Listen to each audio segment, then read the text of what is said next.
Morning students. Last article में हमने क्या पढ़ा?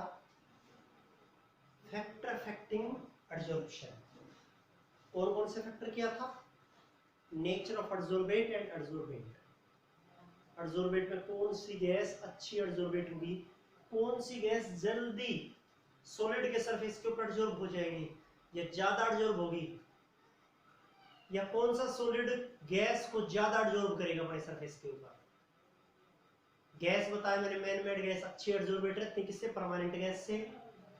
सॉलिड में बताया मैंने charcoal, silica gel, transition metal से अच्छे एडजॉर्बेंट होते हैं। ये सब काम कर लिया था। सरफेस एरिया ऑफ एडजॉर्बेंट बता दिया था। क्रिटिकल टेंपरेचर वाली चीज मैंने अच्छे से समझाई आपको, अच्छे से देखना आज तो लास्ट वीडियो को। उसके बाद में नेक्स्ट है आपके पास कि थर्ड जो फैक्टर है आपके पास, थर्ड फैक्टर क्या है आपके पास? थर्ड फैक्टर है क्या? टेम्परेचर। टेम्परेचर है। टेम्परेचर से किस तरह से एडजॉर्प्शन वेरी करेगा? टेम्परेचर के बढ़ने के साथ साथ एडजॉर्प्शन के ऊपर क्या असर पड़ेगा? As the temperature increases, as the temperature increases adsorption decreases. Temperature बढ़ने के साथ साथ एडजॉर्प्शन डिक्रीज होगा, एडजॉर्प्शन घट जाएगा। As the temperature increases adsorption decreases. क्या रीजन हुआ ये कि टेम्परेचर के बढ़ने के साथ साथ एडजॉर्प्शन घटेगा? क्यों हुआ ऐसा? क्या रीजन है इसका? तो क्या है, कोई गैस है आपके पास, तो क्या है आपके पास? एडजॉर्बेंट जो आपके पास, एडजॉर्बेंट जो आपके पास, गैस एडजॉर्बेंट है आपके पास, एडजॉर्बेंट। यहां पर सॉलिड भी कह सकते हैं, प्लस सॉलिड क्या आपके पास? एडजॉर्बेंट है। इक्विलिब्रियम में गैस सॉलिड के ऊपर क्या एडजॉर्ब हो रहा है, मिलकर क्या बना रही है? प्रोडक्ट जो है गैस सॉलिड, गैस सॉलिड जो एडजॉर्प्शन हो रहा है, जो आपके पास प्रोडक्ट है यहां समझिए। तो कोई भी गैस सॉलिड के ऊपर एडजॉर्ब हो रहा है तो क्या हो गया? वो एडजॉर्प्शन। और एडजॉर्प्शन कैसा प्रोसेस होता है? एक्सोथर्मिक। याद करिए property, adsorption is always exothermic process. Adsorption हमेशा एक्सोथर्मिक प्रोसेस होता है। हीट रिलीज होती है उससे, हीट रिलीज होती है। हीट रिलीज होने का मतलब क्या है? गैस और सॉलिड, गैस और सॉलिड, गैस सॉलिड के ऊपर एडजॉर्ब हो रहा है तो बना देते हैं वो गैस सॉलिड, सरफेस के ऊपर गैस होगा सॉलिड के ऊपर प्रेजेंट। अब ये एक्सोथर्मिक प्रोसेस है, हीट निकलेगी इससे। तो हीट निकलेगी तो इसका मतलब है प्लस हीट, यहां लिख दो। यदि आप रिएक्टेंट की साइड लिखते हैं तो एंडोथर्मिक होगा, और एक्सोथर्मिक प्रोसेस है तो प्रोडक्ट की तरफ हीट। ठीक है, तो मतलब रिएक्टेंट मिलकर क्या बना रहे? प्रोडक्ट।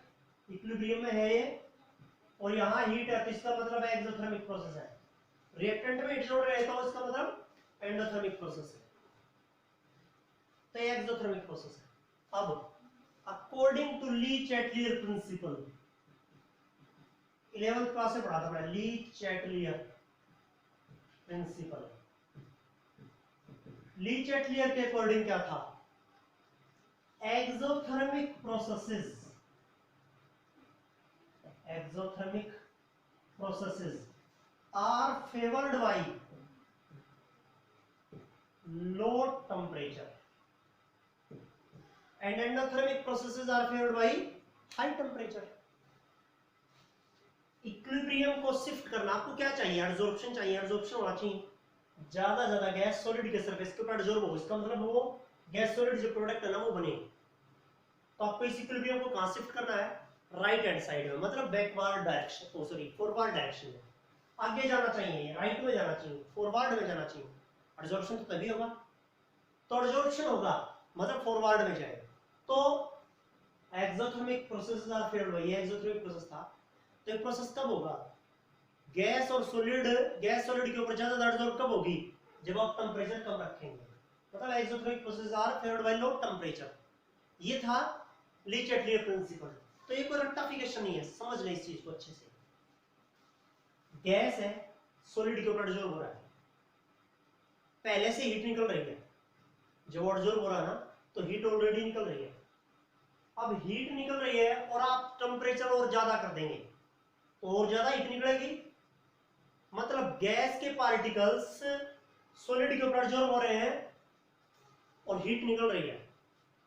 अब टेम्परेचर ज्यादा करेंगे तो गैस के पार्टिकल क्या करेंगे, हीट को एब्जॉर्ब करेंगे। यदि आप टेम्परेचर और ज्यादा कर देंगे तो ऑब्जर्व करेंगे, काइनेटिक एनर्जी ज्यादा हो जाएगी तो पार्टिकल्स क्या होंगे, दूर दूर हो जाएंगे, ज्यादा स्पेस मिलेगा उनको घूमने के लिए, क्योंकि एनर्जी उनकी ज्यादा होगी तो ज्यादा घूमेंगे, ज्यादा मूव करेंगे, सॉलिड के सरफेस से दूर चले जाएंगे, वो सॉलिड के सरफेस से दूर चले जाएंगे, उनकी काइनेटिक एनर्जी ज्यादा हो जाएगी। काइनेटिक एनर्जी ज्यादा होगी तो वो ज्यादा मूव करेंगे तो ये तो है नहीं कि वही रहेंगे, ज्यादा जगह मिलेगी मूव करने के लिए तो पूरा फैल जाएंगे वो। ये थी चीज। ज्यादा टेम्परेचर करने से गैस जो सॉलिड के ऊपर एब्जॉर्ब हुई है वो भी हट जाएगी, डिसॉर्प्शन हो जाएगा। याद रखें, यदि गैस सॉलिड की सरफेस के ऊपर एब्जॉर्ब हो रही है, एक्सोथर्मिक है, पहले से हीट निकल रही है, और ज्यादा हीट दे देंगे आप सिस्टम को तो गैस के पार्टिकल्स क्या करेंगे, हीट को एब्जॉर्ब करेंगे और उनकी काइनेटिक एनर्जी ज्यादा हो जाएगी और वो दूर हो जाएंगे किससे, सॉलिड के सरफेस से। क्या हो जाएगा, डिसॉर्प्शन। एब्जॉर्प्शन की बजाय डिसॉर्प्शन हो जाएगा। तो इसलिए हमेशा एक्सोथर्मिक प्रोसेस किससे फेवर किए जाते हैं, लो टेम्परेचर से। और एंडोथर्मिक प्रोसेस, हाँ, जिसमें हीट की जरूरत है तो हमें उसमें हीट ज्यादा लगानी पड़ेगी, तो endothermic process are favoured by high temperature. ये था ली चैटलियर प्रिंसिपल। ये है आपके पास, ये था टेम्परेचर से related. As the temperature increases absorption decreases, याद रखें इस चीज को। अब उसके बाद में आपके पास है नेक्स्ट प्रेशर। नेक्स्ट आपके पास प्रेशर। तो ये एब्जॉर्प्शन कैसा हो गया, absorption is inversely proportional to the temperature. Temperature का एब्जॉर्प्शन कैसा होता है, इनवर्सली प्रोपोर्शनल। टेम्परेचर बढ़ा एब्जॉर्प्शन घटेगा। अब आपका पास प्रेशर, प्रेशर के साथ किस तरह से वेरी करेगा एब्जॉर्प्शन, प्रेशर के साथ। तो as the pressure increases absorption of gases on solid also increases. As the pressure increases, absorption of gases on solid also increases. ठीक है, जैसे जैसे प्रेशर बढ़ेगा, as the pressure increases, pressure को हम बढ़ाएंगे, absorption also increases, absorption भी बढ़ेगा। इसका गैस का जो absorption solid surface के ऊपर बढ़ेगा वो also increases। क्यों, बहुत ही इजी चीज है, सॉलिड है आपके पास ही, गैस के पार्टिकल्स हैं यहाँ, ये अपार्ट होते हैं एक दूसरे से क्योंकि गैस की वॉल्यूम ज्यादा होती है, दूर दूर होते हैं एक दूसरे से अलग अलग। प्रेशर मतलब आपको इस गैस को एब्जॉर्ब करना है, एब्जॉर्ब करना है तो यहाँ ये इस सरफेस के ऊपर आ जाएंगे गैस के पार्टिकल, आपको ही करना है। तो गैस के पार्टिकल सरफेस के ऊपर कब आएंगे, जब वो लिक्विड स्टेट में चेंज होंगे, उनकी वॉल्यूम कम होगी, वो बिल्कुल एक दूसरे के नजदीक आ जाएंगे। ये यहाँ ये बंद वेसल है, ऐसे जैसे देखो इसको, ये बंद करने से क्लोज्ड वेसल है, इसके अंदर एक सॉलिड था और गैस थे। अब आप प्रेशर बढ़ाएंगे तो ये गैस के पार्टिकल्स नजदीक आ जाएंगे एक दूसरे के, क्योंकि इनकी वॉल्यूम कम होगी, लिक्विड स्टेट में जाएंगे और लिक्विड में जाते ही इसके सॉलिड के सरफेस के ऊपर चिपक जाएंगे, एब्जॉर्ब हो जाएंगे। जितना ज्यादा प्रेशर बढ़ा जाएंगे उतने गैस के पार्टिकल एक दूसरे के नजदीक आएंगे, नजदीक आएंगे मतलब लिक्विड स्टेट में आ जाएंगे, वो सॉलिड के सरफेस के ऊपर क्या हो जाएंगे, एब्जॉर्ब हो जाएंगे। सॉलिड उन्हें अटैक कर लेगा और रिटेन कर लेगा अपने सरफेस के ऊपर, मतलब उनकी वॉल्यूम कम हो रही है। पहले दूर दूर थे तो कहां से लेके आए, उनको अटैक और रिटेन नहीं कर सकता, नजदीक आ गए सरफेस के। कब आएंगे नजदीक, जब उनका प्रेशर, जब उनके ऊपर प्रेशर ज्यादा लगाया जाएगा, उनको कंप्रेस किया जाएगा, एक दूसरे के बिल्कुल नजदीक आ जाएंगे, तब जाके बनेगी ये बात। तो as the pressure increases absorption also increases. जैसे जैसे क्या बढ़ता है, प्रेशर बढ़ता है, एब्जॉर्प्शन भी बढ़ता है, एब्जॉर्प्शन भी बढ़ता है। ये था आपके पास, ये करना आपको प्रेशर से रिलेटेड चीजें सिंपल बता दिया मैंने आपको। ये करना आपको टेम्परेचर और प्रेशर, टेम्परेचर के इनवर्सली प्रोपोर्शनल एब्जॉर्प्शन, प्रेशर के डायरेक्टली प्रोपोर्शनल। सरफेस एरिया बता दिया था मैंने, कुछ एक एक्टिवेशन मेथड है, जैसे किसी सरफेस के ऊपर एडजॉर्प्शन हो चुका है पहले से, अब उसका आप डिसॉर्प्शन करवाओ, फिर उसके ऊपर एडजॉर्प्शन करवाओ। जैसे पेंट कर रखा किसी दीवार के ऊपर, फिजिकल चीज बता रहा हूँ, पेंट कर रखा दीवार के ऊपर, पेंट को हटा दो, फिर से पेंट करो, ज्यादा पेंट होगा आपकी बार, ज्यादा पेंट होगा, क्योंकि वो सरफेस जो है ना वो खुरदरा हो जाएगा, समझिए। दूसरा, और उसको खुरदरा कर लो, सरफेस को खुरदरा कर लो, ठीक है, जिस सरफेस के ऊपर आपको एडजॉर्प्शन करवाना है उसको खुरदरा कर लो। ये एक्टिवेशन मेथड है। क्या ये एक्टिवेशन मेथड है? कि एडजॉर्प्शन के लिए एक्टिवेशन मेथड कौन से होंगे कि एडजॉर्प्शन किस किस वजह से ज्यादा हो सकता है? सरफेस एरिया बढ़ा सकते हैं आप, ठीक है, उसकी कॉम्पैक्ट फॉर्म की बजाय पाउडर्ड फॉर्म में कर लो, मतलब उसको एक पूरा जो है ना, एक आपका पास वो सॉलिड है, ठीक है, तो आप क्या करो, उसके टुकड़े कर लो, पाउडर फॉर्म में बदल लो उसको, ज्यादा एडजॉर्प्शन होगा। एडजॉर्प्शन के का डिसॉर्प्शन करवाओ, फिर उससे एडजॉर्प्शन करवाओ, फिर क्या होगा, ज्यादा होगा एडजॉर्प्शन। तो ये कुछ है, उसके सरफेस को खुरदरा कर लो, तो ये एक्टिवेशन मेथड है। तो कौन कौन से फैक्टर इफेक्ट कर रहे थे हमने आपको बताया, टेम्परेचर और प्रेशर। कल एडजॉर्बेट और एडजॉर्बेंट का नेचर बताया था, आज क्या बता दिया आपको, टेम्परेचर और प्रेशर, कि टेम्परेचर और प्रेशर से कैसे वेरी करता है। ये होगा आपके पास, ये करना है आपको। ये थे फैक्टर अफेक्टिंग एडजॉर्प्शन, कि कौन कौन से फैक्टर अफेक्ट करते हैं किसको, एडजॉर्प्शन को। एक और चीज थी यहां बीच में, ठीक है, डेफिनेशन ये बस, पॉजिटिव एडजॉर्प्शन और नेगेटिव एडजॉर्प्शन, पॉजिटिव एडजॉर्प्शन और नेगेटिव एडजॉर्प्शन। तो पॉजिटिव एडजॉर्प्शन क्या है, मैं नीचे लिख रहा हूं यहां,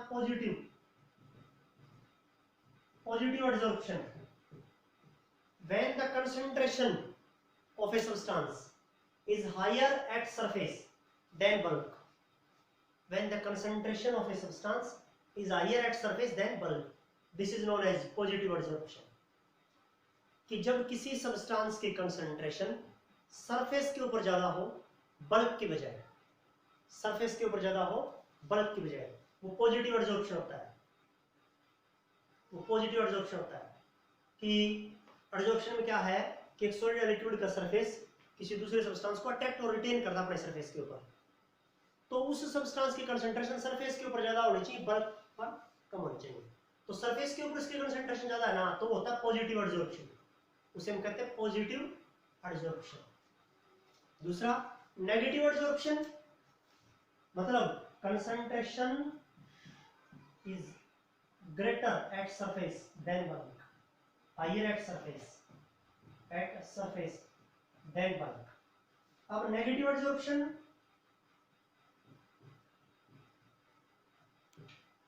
नेगेटिव एडजॉर्प्शन में the concentration of a substance is higher at bulk than surface. क्योंकि पहले तो क्या होगा, सरफेस के ऊपर कंसंट्रेशन ज्यादा और वो धीरे धीरे बल्क में जा रहा है, और बल्क में फिर ज्यादा जाएगी कंसंट्रेशन सरफेस के ऊपर कम, तुरंत एडजॉर्प्शन था ही, ठीक है। अब दोनों जगह पे सेम होगी तो एब्जॉर्प्शन हो जाएगा, एडजॉर्प्शन नहीं होगा। तो सरफेस से बल्क में चला गया पार्टिकल्स, मतलब वो सब्सटेंस, और बल्क में कंसंट्रेशन ज्यादा हो गई है उसकी सरफेस की बजाय, उसे हम क्या कहते हैं, नेगेटिव एडजॉर्प्शन। एडजॉर्प्शन तो वो भी है, लेकिन कौन सा है, negative adsorption. When the concentration is higher at bulk, concentration higher होती है बल्क पर, बल्क में, इन बल्क, ठीक है, देन सरफेस। शुरू में सरफेस के ऊपर ज्यादा होता है, धीरे धीरे बल्क में चला गया। अब बल्क में ज्यादा कंसंट्रेशन सरफेस के ऊपर कम है, बराबर नहीं है। यदि बराबर है ना सरफेस और बल्क के ऊपर, तो क्या होगा, अब्जॉर्प्शन होगा, एडजॉर्प्शन नहीं है वो। लेकिन बल्क में कंसंट्रेशन ज्यादा हो गई सरफेस से, तब वो नेगेटिव एडजॉर्प्शन है, और सरफेस के ऊपर कंसंट्रेशन ज्यादा रखती है तब वो पॉजिटिव एडजॉर्प्शन है। तो ये चीजें यहां तक की थी, यहां तक का काम आपको करना है कि एडजॉर्प्शन को कौन कौन से फैक्टर अफेक्ट करते हैं। फैक्टर अफेक्टिंग एडजॉर्प्शन चीजें इंपॉर्टेंट है, पेपर में आ जाते हैं कई बार। पॉजिटिव नेगेटिव एडजॉर्प्शन, ये मतलब डेफिनेशन है सारी, ठीक है। एडजॉर्प्शन एक्सोथर्मिक था, एडजॉर्प्शन अब्जॉर्प्शन में डिफरेंशिएट, शॉर्प्शन क्या होता है, और वो सारी चीजें जो पीछे हमने मैकेनिज्म था, ये सारी चीजें हमने आपको करवाई अच्छे ढंग से। इनमें डेफिनेशंस वगैरह ये सब याद करनी है आपको, कुछ नहीं है, थ्योरेटिकल चीजें हैं सारी, ठीक है। ये चीजें हैं, कंपटीशन में कैसे क्वेश्चन होते हैं वो आपको आगे बताया जाएगा। तो ये काम आपको करना है, बिल्कुल इजी चीजें हैं। इससे आगे सारा थ्योरी का और ये सब काम है, समझना है, इनको थोड़ा थोड़ा करते रहो, ठीक है। जून की वैसे तो छुट्टियां होती हैं, तो आप इस काम को और अच्छे से अपने पीछे का जो काम बाकी रहा है वो भी करें, ठीक है।